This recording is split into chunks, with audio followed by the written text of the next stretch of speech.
2026 সালের আমরা অনেকটাই পেরিয়ে এসেছি, যেহেতু রবির বছর, বৃহস্পতি তার সঙ্গে রয়েছে, এই দুটো গ্রহকে, এবং 2026 সাল এই পুরোটা সময়, বাকি যে সময়টুকু রয়েছে ভালো থাকার জন্য তিনটি আতর, এই তিনটি আতরকে আপনার সঙ্গে একদম মিশিয়ে নিন, মানে নিয়ে নিন।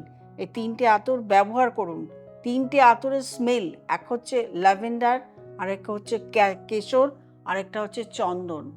এই তিনটে আতরকে আপনি ব্যবহার করুন আপনার শরীরে এবং আপনার গৃহে, আপনার কর্মস্থলে, সমস্ত জায়গায় এই তিনটে স্মেলকে ব্যবহার করুন।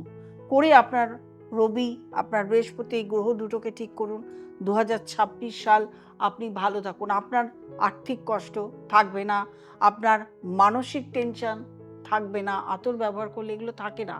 আপনার জীবনের যে কোনো সমস্যা